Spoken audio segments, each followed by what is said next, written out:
Reservation, easily the biggest burning issue in Indian society in the last 70 years, gives people more heartburn than Bhoot Jolokia, India's hottest chili, or even more than Chole Bhature, or even more than Modis who fly out of the country. Oh, sorry, who flee out of the country. Flee? Oh, okay, relax, everyone. I know reservation is the most polarizing topic ever, thus it becomes even more important to talk about it. So let's just relieve the heartburn first and do this. All the startup foods out there, let's do this, yeah! Simply speaking, reservation is a quota-based system fixing seats and giving relaxation in colleges and jobs for individuals from communities who have been historically discriminated against. The aim is to give better representation to people kept on the margins of society for a long time in the hope of a society based on equality and social justice that was envisioned by Dr. Babasaheb Ambedkar and other constitutional makers. In India, it is still now for scheduled castes, scheduled tribes, and other backward classes. Actually, the state has a duty to love all its citizens without any discrimination. The love that Tabu's character had for Amitabh Bachchan in Chili Club, what Sri Devi had for the invisible Mr. India. Rest in power, Sri Devi, rest in power. The main motive of this episode is to actually look at reservation systems in other democratic countries. We'll be doing 4-episode series on 4 different countries: America, South Africa, Malaysia and Brazil. We'll start with America first, basically because of this crap promoted online. You see, they're like frogs in the well. Kuwe ki mendak hai hum. We don't even Google facts before making these memes. Nah, kya karna? Smartphones are for selfies. Let me take today's selfie. And for our biased ideological propaganda. Yes, America also has reservation-like programs and policies in jobs and colleges for better representation of blacks, Hispanics, women and transgender as well. In our country, we have people like the girl's father and Mogambo who always come in between love. And these anti-reservation trolls who give fake information and come between the love of the state and its citizens. Why do they do that?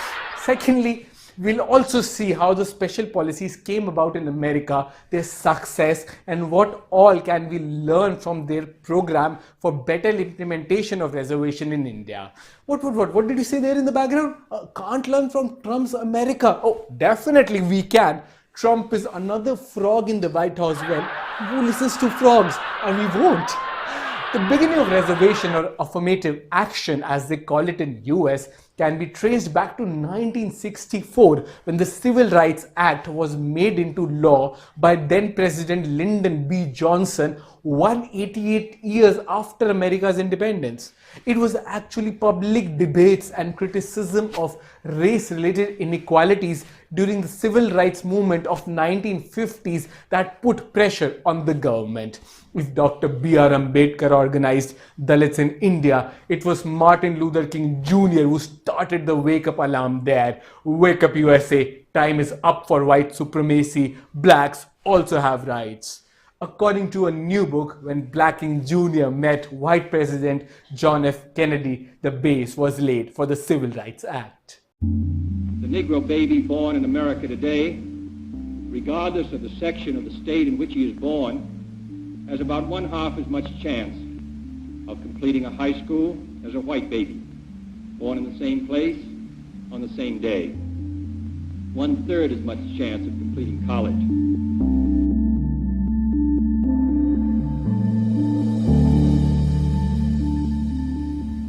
In far too many ways, American Negroes have been another nation,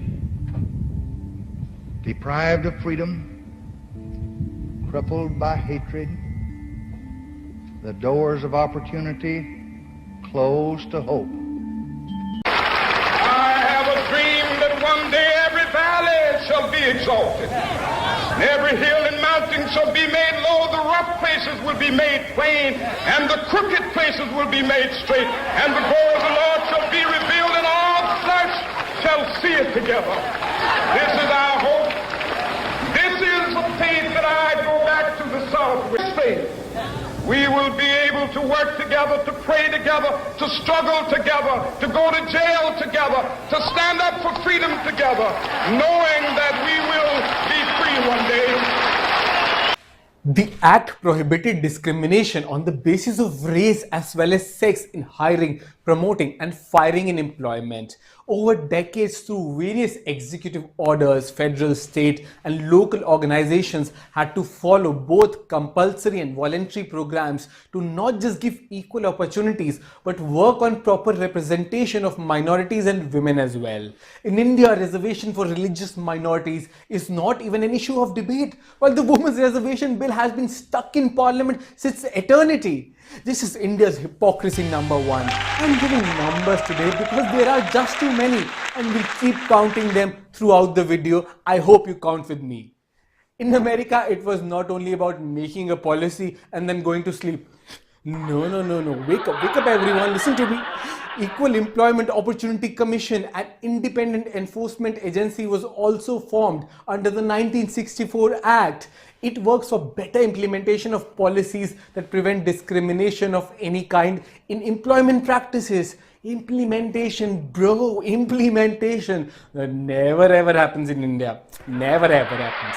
Because Indian implementation agencies are like penises. They are there, they work somewhat, but never ever give orgasms. Really, never ever. Oh, exceptions are always there though, always. National Commission for Scheduled Castes, Backward Castes, Minorities, Women in India are all toothless. They record incidents of atrocities at the most, give bites to media, but no power really to take any sort of action.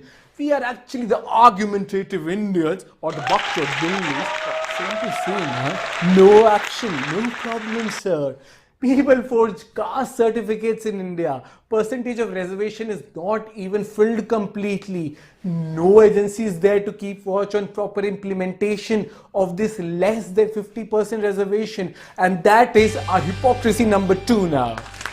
Over the years, the US government has made the commission into an investigatory authority. It can take complaints, investigate them, solve it by mediation between employer and employees. The American Commission even has the power to award compensatory and punitive damages on the employer, depending on the degree of discrimination. The independent natures and wide range of powers of this commission is just absolutely fantastic. Even more interesting is the fact that in 1970s itself, private employers voluntarily made policies to have diverse representation at workplace. I repeat, they did it voluntarily because diversity leads to holistic growth. Against these private sector policies now was the first case that went to the American Supreme Court, and the court ruled that private sector could voluntarily reserve half seats for blacks and historically oppressed labor groups. The Indian Supreme Court in the Indira Sahni case gave the same reasoning while upholding reservation for the other backward castes in government jobs. But reservation in private sector in a liberalized, globalized and a corporatized India has never ever been a political debate. And that takes us to our hypocrisy number 3 for today. We can see what happens in India's private sector without diversity. Aren't you following the news? Scams, bro, scams. Lalit and Nirav Modi's and Kingfisher's Vijay Mallya, Chu Mantar. Bye-bye private sector, bye-bye. It's the reservation-based admission policies in American universities that have seen a lot of debate there as well. Not exactly complete form of quota is there. It's again a holistic policy in which race of a person is one of the categories to be considered amongst multiple factors. There have been quite a few cases in the US Supreme Court, especially in the last 2 decades, that caught national attention. But in every case, the US court has ruled in favor of diversity in educational institutions. Most of these cases were filed by white students alleging reverse discrimination, while minority students have always believed that they work equally hard.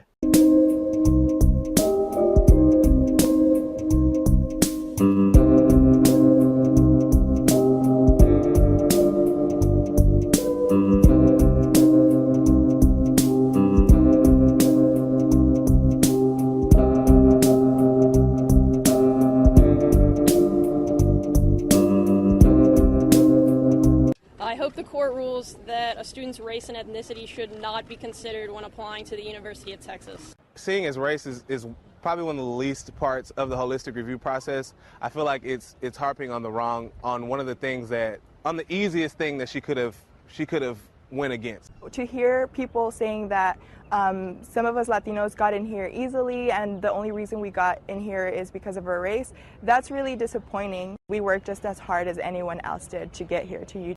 These judgments have come with the caution that every admission policy would be looked on its own differently and has to clearly show that there is a strong need of such a policy. It is of utmost importance right now to support affirmative action admission policies in the US right now, as they have a new enemy. It is none other than the greatest person in the history of the United States to become its president, Donald Trump. And whatever he opposes has to be good. It's fucking age. That's the common logic. Even in India, when the Supreme Court upheld 27% reservation for OBCs in higher education, it kept the creamy layer out. It has economic criteria, right? Not just caste. Courts have consistently used the term socio-economic backwardness. I repeat, socio-economic backwardness. So why this fuss about let's keep reservation on economic criteria? Read the cases, folks. Use your smartphones, that costly, expensive iPhone. So much doubt is there, then why is the government not getting out? Caste census, everything will be clear once the caste census is out, who stands where, and policies can be easily made accordingly then. Akhir, sabka saath, sabka vikas to chahiye na. But no. How can the government not give me today's hypocrisy number 4? Moving on, 8 states in America have banned race-based admission policies in their state public universities in the last 2 decades. And there was a significant drop in enrollment of Black and Hispanic students in the biggest universities in these states. These universities then brought out other measures to promote diversity, or at least made an effort, like dropping legacy preferences for whites, basically meaning no preference to the family of alumni of college. Will we Indians drop such family references from our academic institutions? I'm talking about nepotism only. Please, can you give admission to my son? Please, can you give admission to my nephew? We belong to the same caste. Will we drop management quotas from our colleges? Will we? I don't think so, or I at least doubt. And that gives me our hypocrisy number 5 for today. Also, these American state universities have even provided financial aid, scholarships, special programs for first-generation students, extra points for showing academic brightness despite hardships. These all have helped them, though somewhat only. And here we are in India. The government has attacked scholarships for research students. Universities have stopped financial aid for SC/ST OBC students. Hypocrisy number 6, people. तो ताली बजाइए भारत सरकार और हमारी universities के लिए.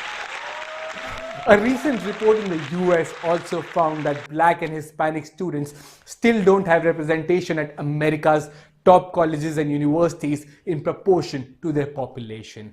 A lot of experts there have also pointed out that lack of good quality education at the school level makes it tough for minorities at the higher education level.